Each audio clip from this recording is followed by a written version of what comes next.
to the United States Senate, and Kirsten Engel to the House of Representatives. And we are finally going to flip our state legislature,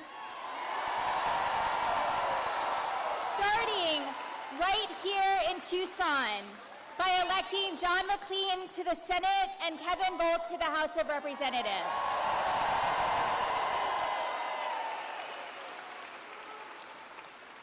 You know, I know that this sounds cliche, but it is true. Everything that we care about is at risk this November. Our democracy, our reproductive freedoms, an economy that works for middle-class people like you and me are all at risk. And it's all because of the chaos caused by Donald Trump. And I know the consequences of that chaos all too well. In 2020, as your Secretary of State, in the face of threats to myself and my family, I stood up to his big lie to defend the will of Arizona's voters.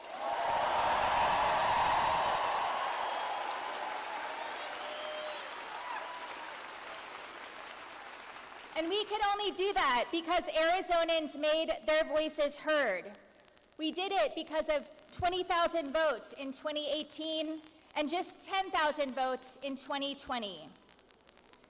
And then 2 years ago, I asked Arizonans to put sanity over chaos yet again, and we did.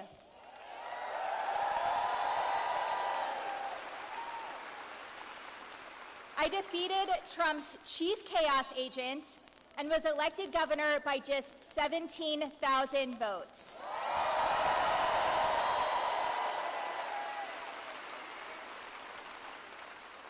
And because of those votes, we have gotten some stuff done.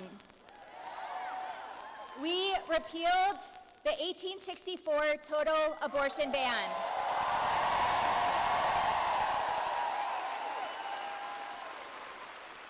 We canceled $2 billion of medical debt for 1 million Arizonans. We have created more than 110,000 good-paying jobs for Arizonans since I took office. And we put more money back in the pockets of middle-class families instead of billionaires. But without those 17,000 votes, Arizonans right now would be living under a Civil War-era abortion ban. Without those 17,000 votes, our very democracy would be threatened with Trump's chief election denier in charge.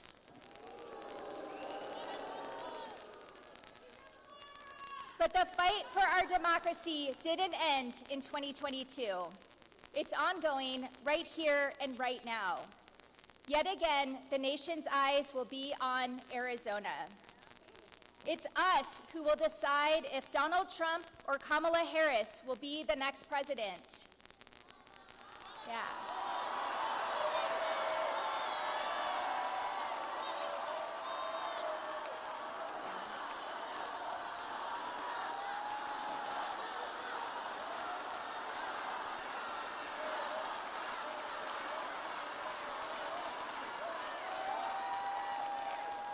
It's us who will decide if Ruben Gallego and Kirsten Engel will give Democrats control of Congress.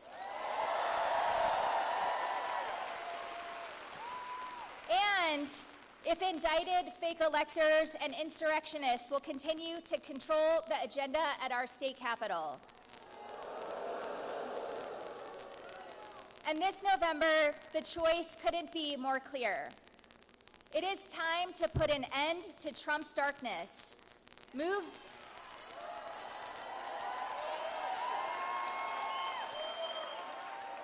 It's time to move beyond the division and the bullying and chart a new way forward with Vice President Harris and Governor Walz.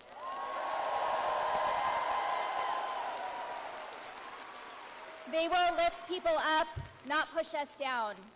Both of them are committed to lowering costs, protecting our rights and freedoms, and ensuring that we all have an opportunity not just to get by, but to get ahead.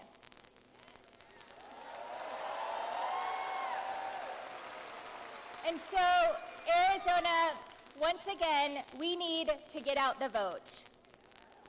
And it's not just those of us here right now, because I know that everyone here is going to vote. And I know that we're all talking to our friends and family and neighbors and coworkers about voting, but I need you to show up to your campaign office. I need you to knock doors, make phone calls, and do everything you can to elect Democrats up and down the ballot.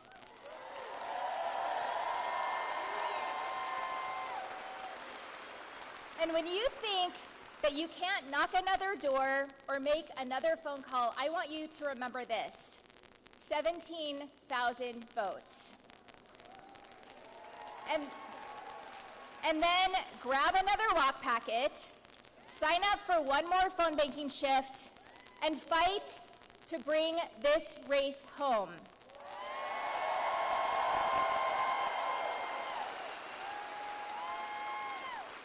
Because every single door that we knock, every phone call we make, and every single voter that we talk to will matter in this election. If you all do this, we can restore our democracy. We can protect the right to abortion in our state's constitution, and we can flip Arizona's legislature for the first time in more than half a century.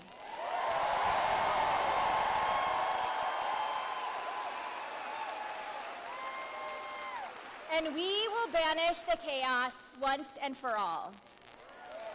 So Arizona, let's go win this thing. Thank you!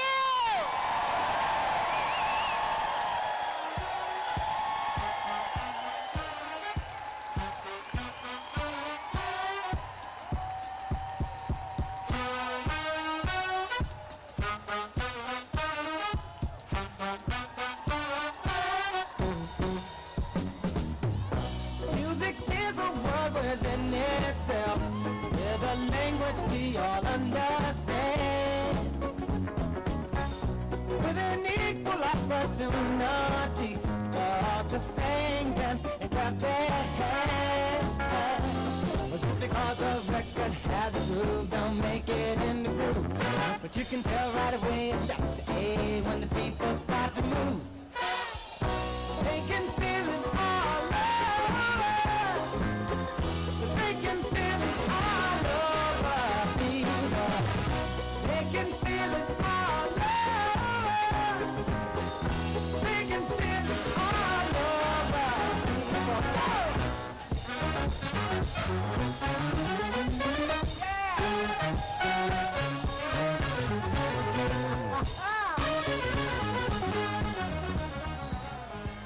Please welcome Arizona Democratic Party organizer Chris Cosico. Shake it, shake it, shake it, shake it, shake it like a Polaroid picture. Shake it, shake it, shake it, shake it, shake it, shake it, shake it, shake it like a Polaroid. Now all Beyonce's and Lucy Lou's, shaking baby dolls, get on the floor, get on the floor like a Polaroid picture. You know what to do. Oh, I think we're fired up and ready to go. Am I right, Tucson? All right. Howdy, everyone. My name is Chris Cosico, and I'm but one of many very talented organizers down here in Arizona making sure we win this election. Now, a little bit about myself. I'm the son of a healthcare worker. Give it up. Yeah. So when the pandemic hit, I knew I had a responsibility to help make a difference, so I became an EMT to work on the front lines. Now this year I had a different calling. I wanted to make a difference here in Arizona for the presidential election, and that's what we're doing on the ground right now. Now, I'm here today, and I'm organizing in Arizona because my generation needs and deserves leaders looking at our future. Vice President Harris and Governor Tim Walz are not only fighting for my community, they're fighting for my generation. Now, folks, they have a vision for a new way forward that will protect our fundamental freedoms, create an economy of opportunity, and preserve democracy.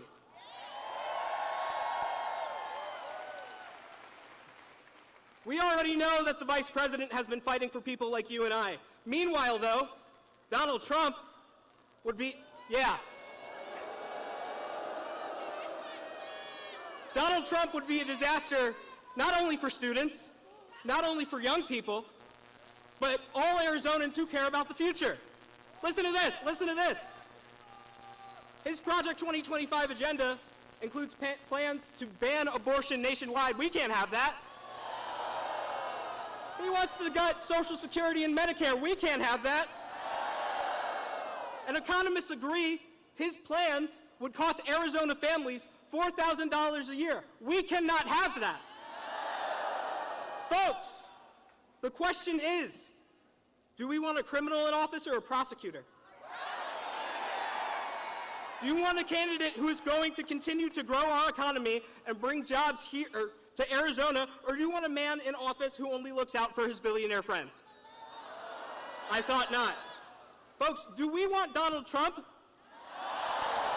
Or do you want to elect Vice President Harris to the presidency of the United States?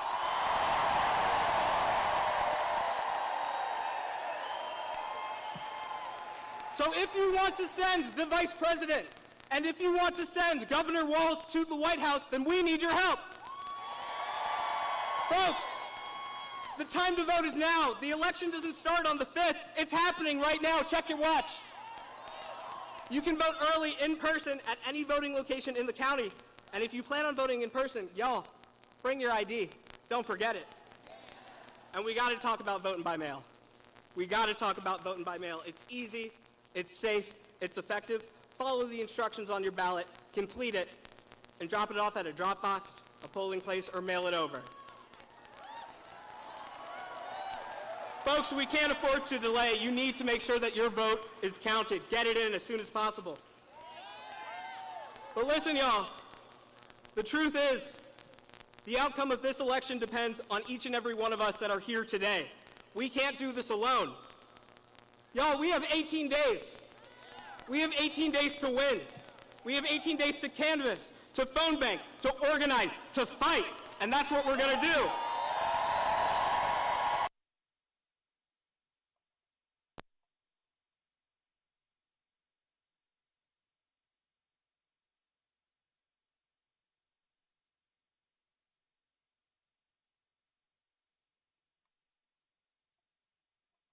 Sending Ruben Gallego to the Senate. Ruben's going to fight for us. He's a Marine. I've had the pleasure of knowing a few Marines in my life, and boy, they are fighters. And he's worked his whole life and has what it takes to lead in the Senate. But here's the good news, y'all. You don't just have to take my word for it. It is my distinct honor to welcome our next senator to the stage, Ruben Gallego. La traición no es amor, tiene par de amistades, pero no quiere relación. Donde va sobresale, en sus ojos se ve la ilusión. Pero llamo a su amiga que se olvide que esta es su canción. Y baila, baila, baila, ponle música pa' que esto no pare. Baila, baila, baila, tengo que besarte antes que se acabe. Baila, baila, baila, ponle música pa' que esto no pare. Good evening, Tucson. Thank you for being here. It is good to be here with so many friends, longtime friends and supporters, and good Americans. For those of you that don't know me, my name is Ruben Gallego. I'm a dad, a husband, congressman, your next U.S. Senator, and a very proud Arizonan. States Marine Corps. There's always one. Rah! I enlisted to serve the greatest country in the United world, the country that gave me and my family a chance, a shot. And those were some tough days. But the fight for my brothers in Lima 325 was worth it. And so is the fight that we are now engaged in. Arizona, we have 18 days until Election Day. 18 days until we change the world. And this excitement, this energy to have a better, brighter future for Arizonans together, juntos, unidos, we are ready to vote that way.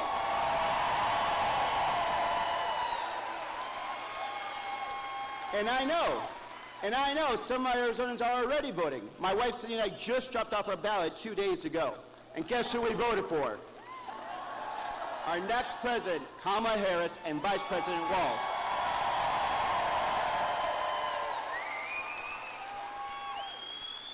But for you that have done it, that feeling of taking power, taking action to protect the future of our kids, to vote for the future of our kids, to make sure that they have something better, that they have something to grasp onto, some belief and hope in the future that I had. That was one of the most powerful things that I have done. And I encourage you to continue to do the same thing. Protect our kids. Fight for their future by voting.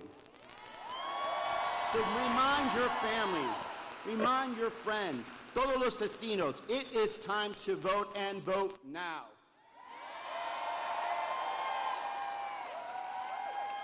There is a lot at stake in this election. Cutting costs for our families, protecting abortion rights, and defending our democracy. All of that and more is on the ballot this year. Since launching our campaign, I spent the last 22 months, yes, 22 months, crisscrossing Arizona, with the first campaign stop here in Tucson. I've spoken with Arizonans everywhere, the farmer in Yuma, the sheriff in Parker, the mom in Mesa, the teacher in Maryville, the student in the Navajo Nation, the abuelita here in Tucson. And here's the thing, we have so much in common. We want to build a better Arizona for our families and our communities. And that's what this election is about. Kari Lake will give us none of that. She will do anything. She will say anything. She will do anything to gain power and hurt Arizonans in the process. She will ban abortion rights and not even look back. She will put Medicare on the chopping block, and she has been very clear. She will block any logical border security bill and immigration reform bill that Arizona needs. This is someone who is still trying to declare herself governor after losing 2 years ago. Kari Lake is not looking out for you, but we are looking out for you. And I will make sure that your abortion rights are protected. You have a right and a future in this country. Because first and foremost, I am a Marine, and we never back down from a fight. So for my daughter, Isla, who deserves the same rights that her grandmother had, let's fight. For my mom, who worked so hard to put food on the table, keep us in the same shelter for 4 years, and send us all to college, let's fight for her. For my son, Michael, who deserves the brightest future I can give him, let's fight. In the Marines, we always said, if you fail to plan, you're planning to fail. So, please, make a plan to vote. Mail back your ballot or drop it off in person. Make sure your voice is heard. And together, we can defeat Kari Lake. Defeat Donald Trump. Fight for a better future for Arizona and for our families. Let's go win this, Arizona. Muchas gracias. And with that, I am truly honored to introduce a man that requires no introduction. My friend, a fighter for families, one of the most dedicated public servants our country has known, the 44th President of the United States, Barack Obama.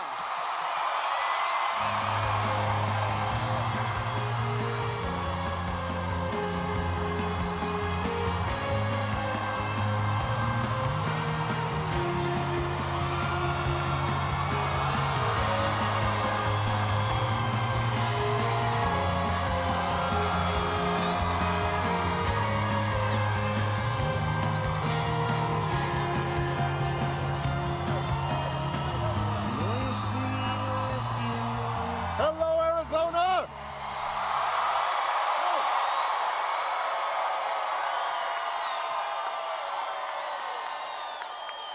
Oh. Hello, Tucson! Are you fired up? Are you ready to go?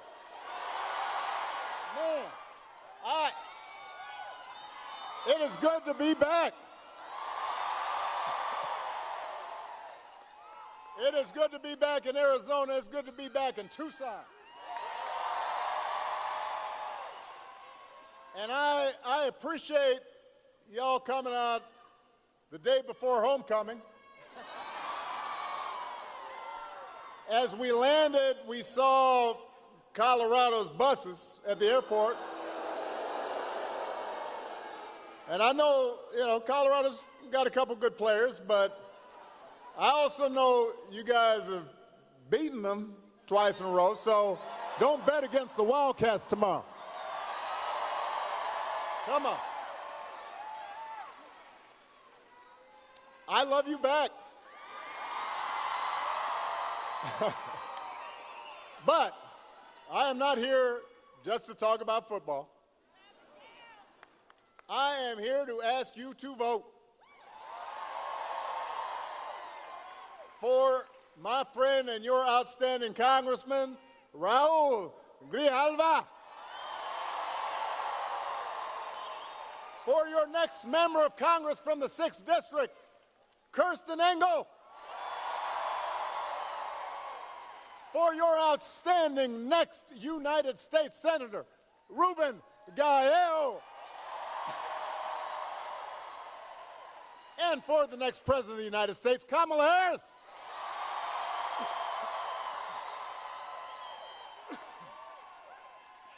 Now, before I get going, you guys have to forgive me, because let's face it, I'm a little out of practice. So I got a little something in my throat. But that's okay, because what I have to say is going to make so much sense that even if I'm coughing a little bit, I think you're still going to catch what I'm saying here. Because here in Arizona, voting has already started. You can vote early or return your mail ballot today. There's no reason to delay. What you waiting for? And of course, you can vote at your polling place on Election Day, November 5th. Si se puede, just remember to bring your photo ID.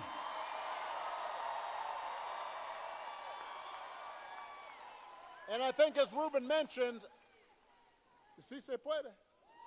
But as Ruben mentioned, you need to make a plan. And if you've got any confusion, any uncertainty about what your plan is to vote, then you go to iwillvote.com/AZ. And then once you've got a plan, then you've got to make sure your friends and family make a plan to vote too. Because together we've got a chance to choose a new generation of leadership in this country and start building a better and stronger and fairer and more hopeful America. Now, we know this election is going to be tight. And it's going to be tight because a lot of Americans are struggling right now. As a country, we've been through a lot over the last few years. We've had a historic pandemic that wreaked havoc on communities and businesses. Disruptions from the pandemic then caused prices to spike, and that put a strain on family budgets. And in a lot of ways, it felt like the aspirations of working people have taken a back seat to the priorities of the rich and the powerful and the well-connected. So I understand why people are looking to shake things up. I get why sometimes folks are frustrated with politics. I'm sometimes frustrated with politics. So I get it. What I cannot understand is why anyone would think that Donald Trump will shake things up in a way that is good for you. That I don't understand. Because there is absolutely no evidence that this man thinks about anybody but himself. I've said it before. Donald Trump is a 78-year-old billionaire who has not stopped whining about his problems since he rode down that golden escalator 9 years ago.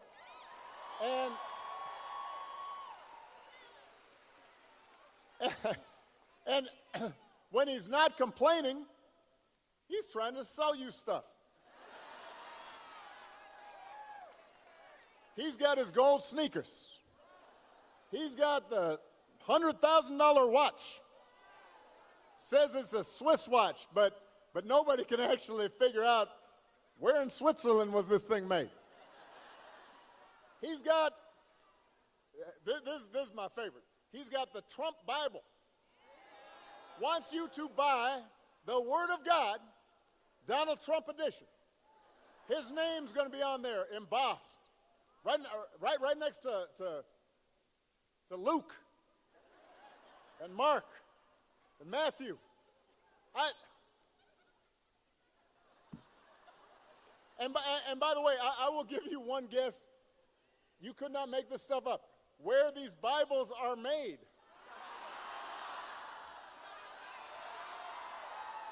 So, Mr. Tough Guy on China, except when he can make a few bucks, hawking his Trump edition Bibles.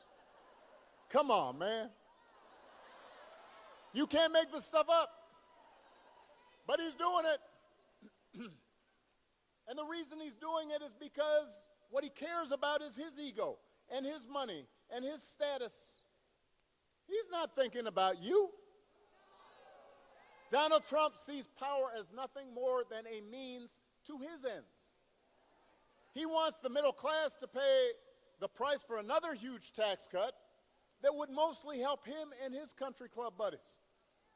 He doesn't care if he costs more women their reproductive freedoms because it won't make a difference in his life. Do not boo. Vote.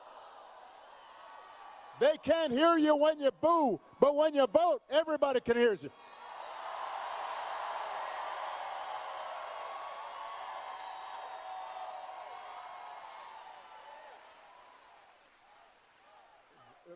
Vote.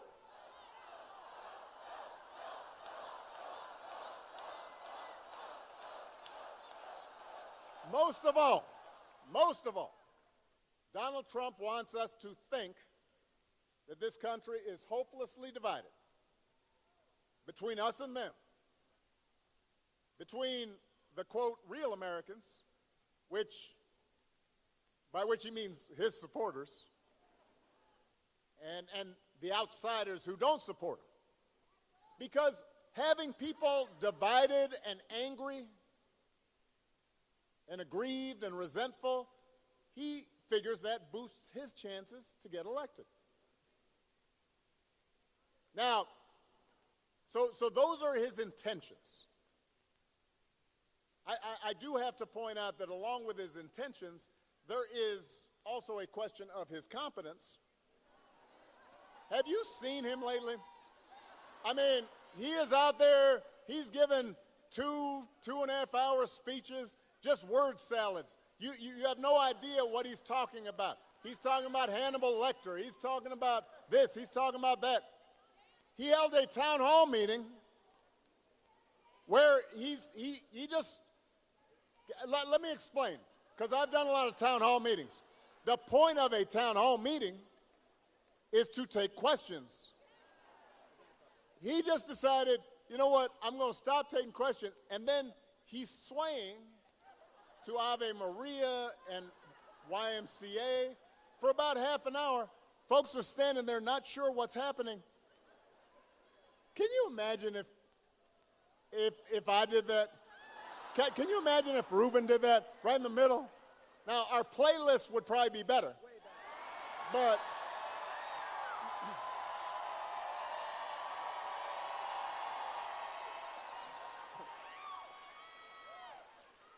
he called himself the father of IVF. I do not know what that means. You do not either. He said January 6th was a day of love. Do not boo, vote. It made January 6th sound like it was Woodstock. You would be worried if your grandpa was acting like this. No, I'm not joking. You would, right? You'd call up your cousins and you say, have you noticed?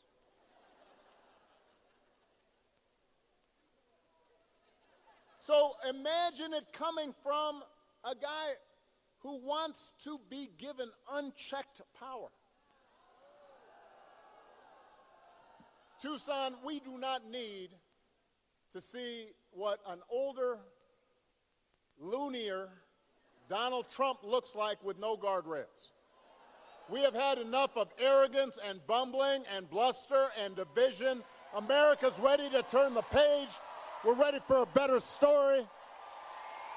We are ready for a President Kamala Harris.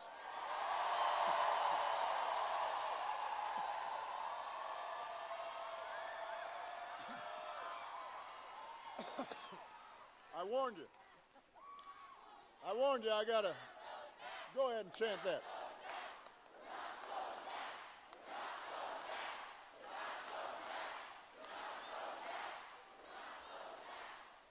And the good news is, Kamala Harris is ready to do the job.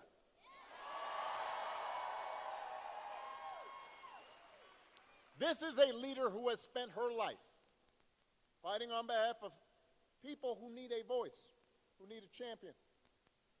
Somebody who was raised in the middle class, believes in the values that built this country, worked her way through college in McDonald's, served with distinction in every office she has ever held, who is as prepared for the job as any nominee for president has ever been. That's who Kamala is. And in the White House, she will have an outstanding partner in Governor Tim Walz.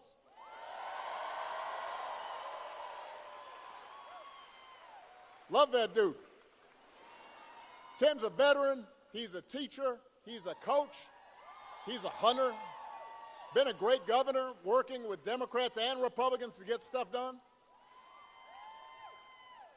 And I learned the other day, he can take a vintage truck apart and put it back together again, which is just cool. You think Donald Trump can do that? For that matter, do you think Donald Trump has ever changed a tire in his life?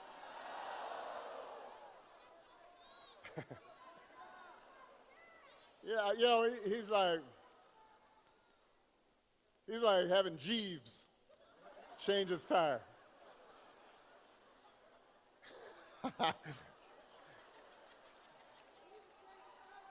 The point is, I was just picturing it.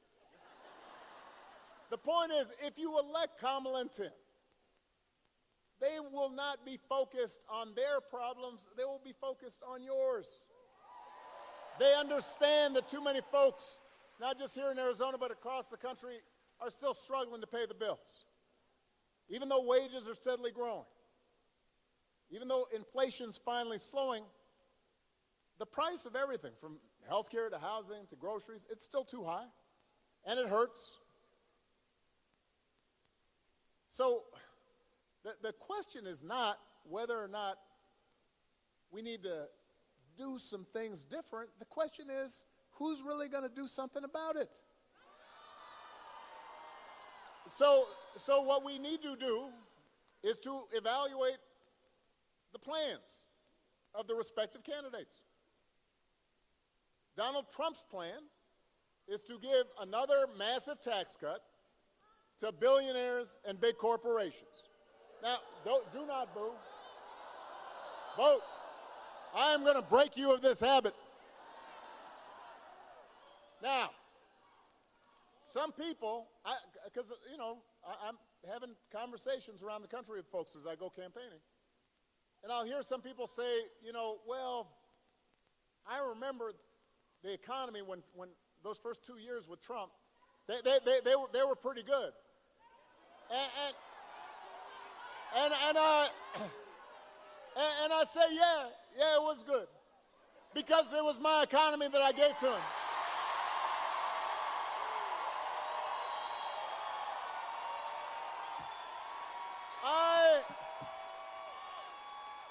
I had spent the previous 8 years cleaning up the mess that Republicans had left me. So when I handed over the economy to Donald Trump, we had had 75 straight months of job growth. And I said, here you go. And all he did with it was give a tax cut to people who did not need one. And drove up the deficit in the process. And now he wants to do it again.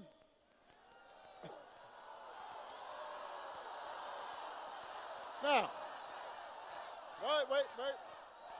Now, in fairness, his other big economic plan is to slap tariffs on everything from food to TVs. Now, understand a tariff is any imported good, you just slap an extra cost on it. And if some other country's not playing fair in terms of trade, then you use it as a tool in your tool belt. But this is basically a Trump sales tax that could cost the average family almost $4,000 a year. This is not a plan to bring down prices. If you think prices are high now, Donald Trump's message is you ain't seen nothing yet. When it comes to health care, Donald Trump's got one answer, and that is end Obamacare. Get rid of the Affordable Care Act, even though 45 million people rely on it.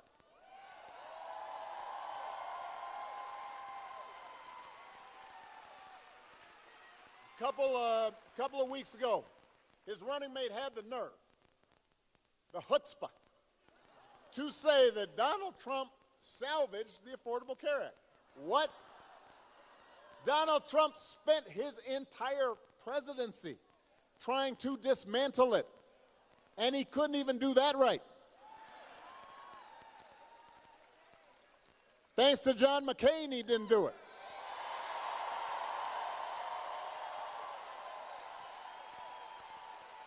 And now,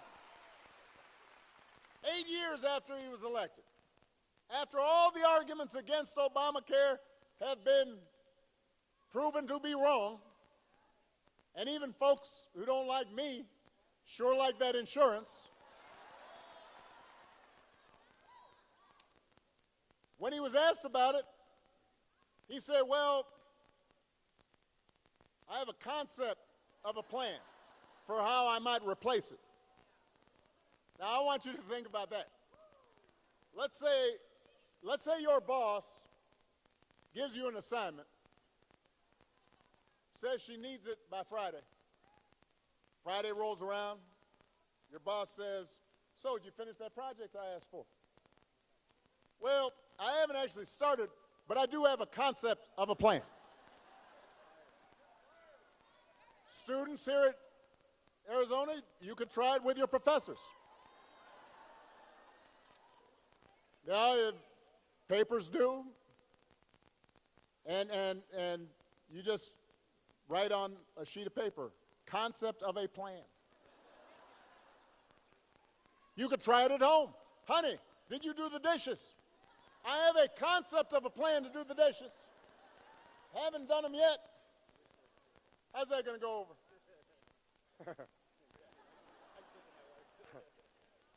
If it wouldn't work for you, why should it work for the President of the United States? But the good news is that Kamala Harris does not have concepts of a plan. She has an actual plan to make your life better.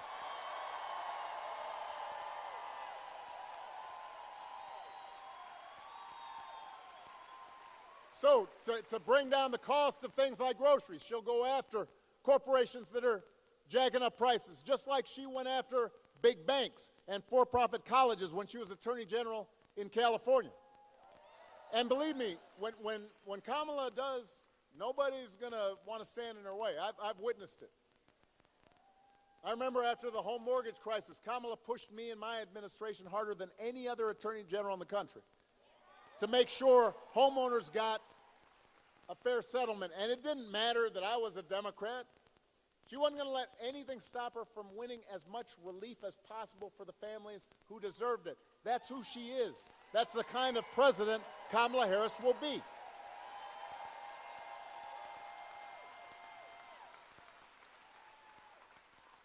To lower housing costs, Kamala is going to cut red tape and work with state and local governments, as well as the private sector, to build 3 million new homes.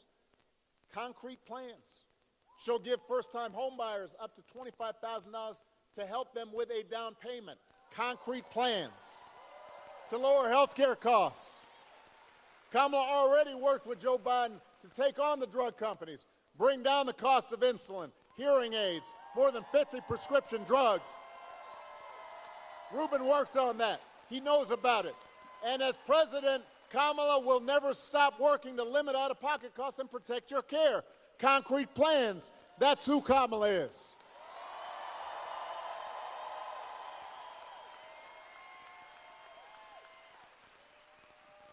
And instead of giving more tax cuts to billionaires and people who don't need them and raising prices on working families, Kamala's going to give a tax cut to 100 million middle-class and working people here in America. So, if you're a new parent, you could qualify for a $6,000 tax credit during the first year of your child's life. That will help, because raising kids is hard. She wants to make it easier to afford stuff like a crib or a car seat or diapers. You think Donald Trump's ever changed the diaper? No. Jeeves, what is this?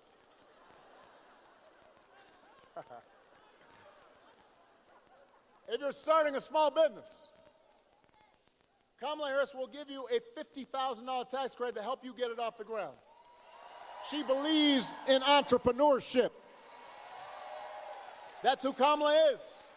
That's what she stands for, not concepts of a plan, actual plans. Now, if you challenge Trump or J.D. Vance on these quote-unquote concepts, they'll fall back on one final answer. This is their go-to. After everything else makes no sense, they'll go, and it doesn't matter what the issue is, housing, health care, education, paying the bills. He'll blame immigrants. He wants you to believe that if you let him round up whoever he wants and ship them out, all your problems will be solved. Now, wait, hold on a second, because this is a serious piece of business. Arizona is a border state. You know there are real issues at the border. We can't pretend there are not. We are a nation of laws, and we are a nation of immigrants. We were built on immigrants looking for a better life, we also have to make sure that the system works the way it was supposed to, right? So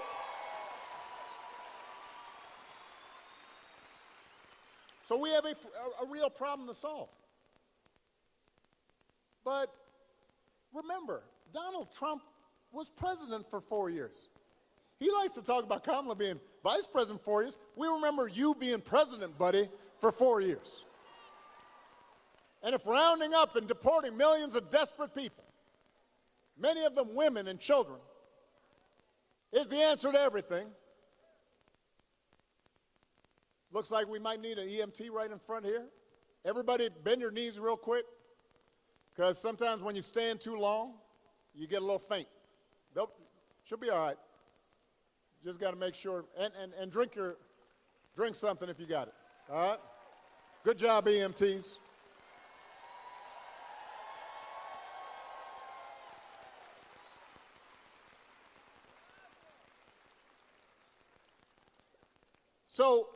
So the question is, why didn't he actually solve the problem when he was in power? Why was the number of undocumented immigrants basically the same when he left office as when he took office? I'll tell you why. Because he didn't have a real plan, and he still doesn't. What he had is talking points. What he had is a concept of a plan. And by the way, it was a mean and ugly concept.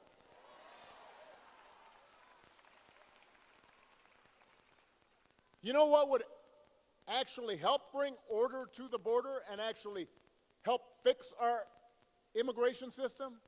The bipartisan deal that Kamala Harris supported, even though it was written by one of the most conservative Republicans in Congress, and Donald Trump deliberately lobbied against it and told Republicans don't vote for it because he figured that if you passed it, he would not be able to engage in the same kind of fear-mongering that he's been doing. He cared more about winning an election than he did to actually solve the problem.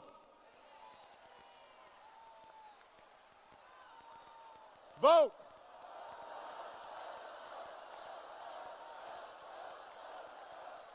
We do not need a president who's willing to make problems worse to make his politics better.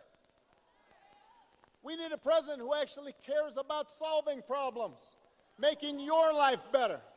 That's what Kamala Harris will do. And that's why you got to vote.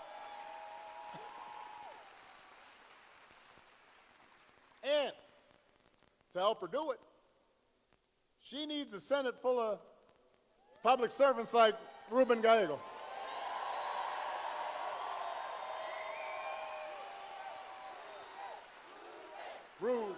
Ruben. Keep going while I take my sip of water. Ruben.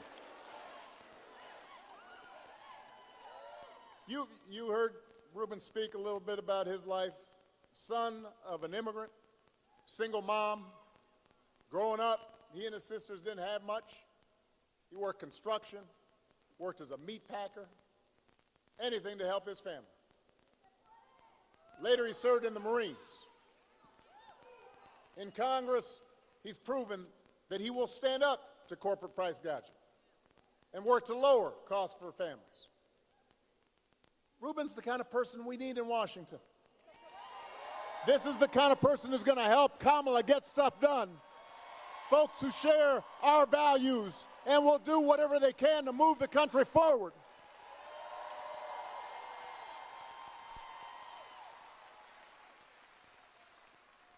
And him teaming up with Mark Kelly, man, that's a powerful 1-2 punch right there.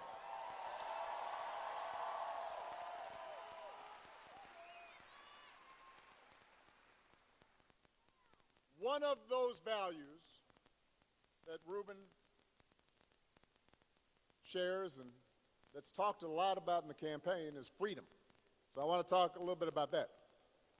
I do not think we've ever had an election with candidates who understand freedom so differently. For Donald Trump and his cronies, freedom means that the powerful can do whatever they please. That's his definition of freedom. I want to fire workers for trying to organize a union. I should be free to do so. You know, they want the freedom to throw out votes if they lose an election. They want to control what women can and can't do to their bodies. In other words, for Trump, freedom is getting away with stuff. And it's like he said in the middle of the pandemic, when he said, I do not take any responsibility at all. I'm not sure any American president has ever uttered those words other than Donald Trump. I do not take any. People were dying. Hospitals overrun. I do not take any responsibility at all. That's his idea of freedom. I do what I want, and I'm not responsible for anything. We have a broader idea of freedom. We believe in the freedom to provide for our families if we're willing to work. The freedom to breathe clean air and drink clean water. The freedom to send our kids to school without worrying if they'll come home safely.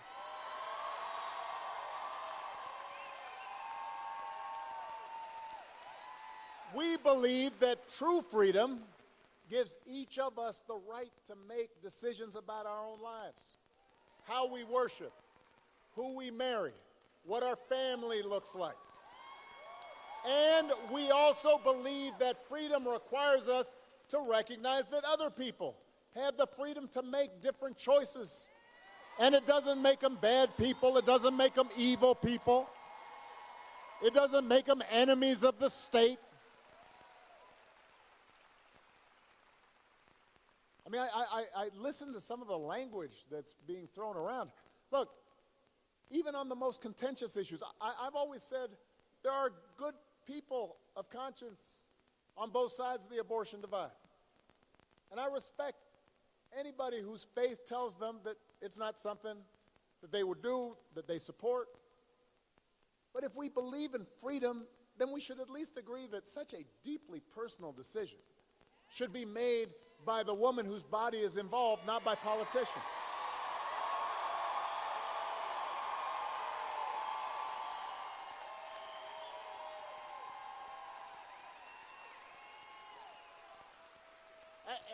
And it's been fascinating to watch Donald Trump just try to tie himself into a pretzel on this issue, because he sees that what his party has been doing is unpopular. And so when he ran for president the first time, he said he would support punishing women who got an abortion. Punishing women.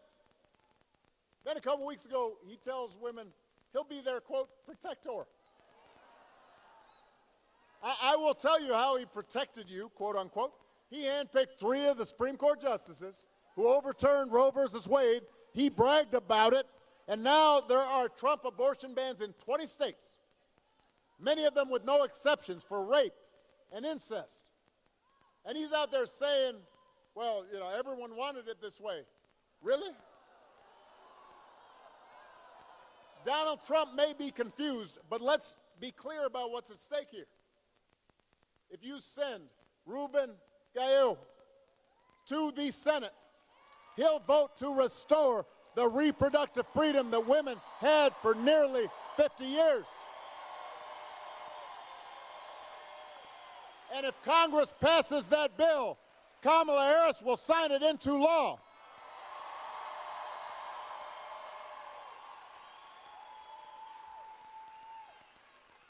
Because they understand freedom is about being able to make the right choice for ourselves and our families. And here in Arizona, you don't even have to wait. Abortion's actually on the ballot right here. You have a chance to vote yes on Prop 139 and put women, not politicians, back in control of their personal medical decisions.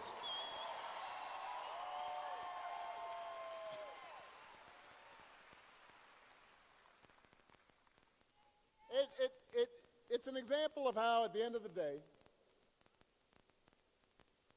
this election, it's not just about policies. It's not just about plans or concepts of a plan. It's about values. It's about who we are, how we treat each other, the example we want to set for our children and their children. It's about character. Some of you know that when I was growing up, I didn't have a father in the house. But I was lucky enough to have people around me. A stepfather for a time, my grandparents, teachers, coaches, and most of all, my mom, who taught me the difference between right and wrong, who showed me what it meant to have integrity and to be honest and to be responsible and to work hard and to treat other people the way I wanted them to treat me. And I suspect most of you grew up the same way. And as you know, I wasn't perfect right off the bat. And sometimes I didn't live up to those values, and I made mistakes. And I tried to learn from them. And then as I got older, I continued to benefit from people who reinforced those values. And obviously my wife, Michelle, was one of those people.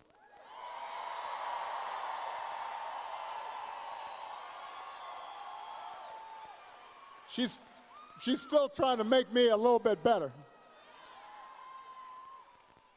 But it wasn't just Michelle. It was also friends and coworkers and neighbors, and even political opponents, people on the other side of the aisle.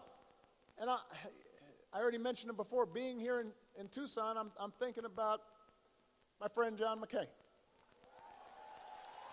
Yeah. Now, I don't want to over-romanticize our relationship, and, you know, John was conservative, to put it mildly. Ran against me in 2008. Talked about me on the campaign trail. But you know what? He understood that some values transcend party. He believed in honest argument and hearing the views of other people. He didn't demonize his political opponents. You remember the time at the end of the campaign when a woman at one of his rallies said, "Oh, Obama, you can't vote for that Arab. He's not even a citizen." And she started going on a rant, and he said, ma'am, hold on a second.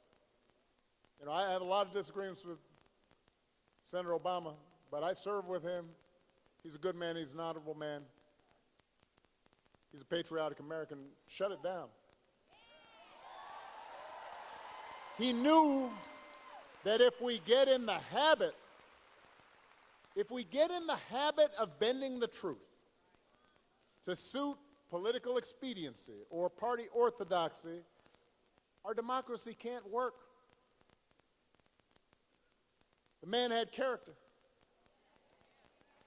People like Gabby Giffords and Mark Kelly have character.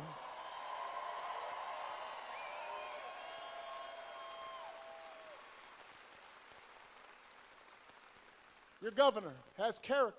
Your mayor has character. That's what I think about these days. I think about this a lot because it's so different from what we see right now out of the Republican nominee. And increasingly, the entire party has just decided it's okay.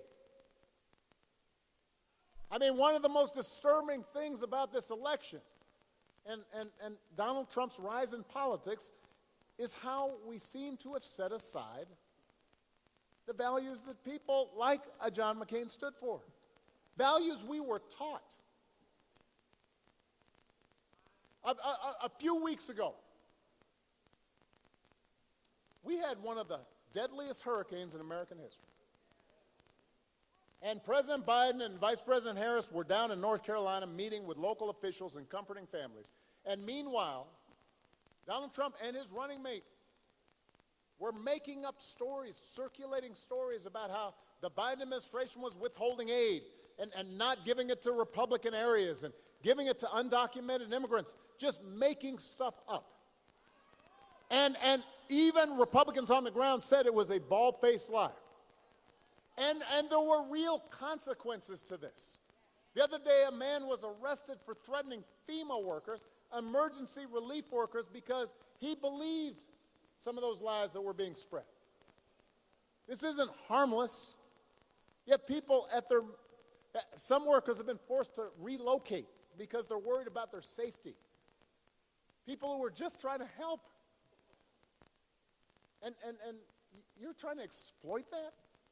Folks at their most vulnerable? It is shameful. And because Donald Trump feels like making stuff up, you've got hard-working public servants who cannot do their jobs. And you've got desperate families being left to fend for themselves. Some of them are not even applying for aid they're eligible for because they've believed that, well, there's no point because I'm not going to get help. So my question is, when did that become okay? But look, just hold on a second. I really want to focus on this. No matter where you are on the issues, how could you go along with that? If your coworkers acted like that, they wouldn't be your coworkers for very long. If you had a family member who acted like that, just making stuff up, hurtful stuff, you might still love them, but you tell them you got a problem. And you certainly wouldn't put them in charge of anything. And yet when Donald Trump lies or cheats or bullies or shows utter disregard for our Constitution, when he calls service members like John McCain losers because they died in battle or were captured, when he calls fellow citizens vermin or the enemy within, people make excuses for it. They think it's okay, so long as their side wins. And I have to say, I've noticed this especially with some men who think Trump's behavior, the bullying and the putting people down and acting all, pretend tough guy, that somehow that's a sign of strength. I am here to tell you that is not what real strength is. Never has been. Real strength is about working hard and carrying a heavy load without complaining. Real strength is about taking responsibility for your actions and telling the truth even when it's inconvenient. Real strength is about helping people who need it and standing up for those who can't always stand up for themselves. That's what we should want for our daughters and our sons. That's what I want to see in the President of the United States of America.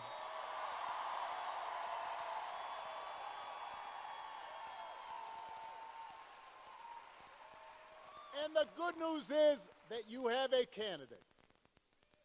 You have candidates to vote for in this election who demonstrate character, who know what real strength looks like, who will set a good example and will do the right thing and lead this country better than they found it. And that is the choice in this election.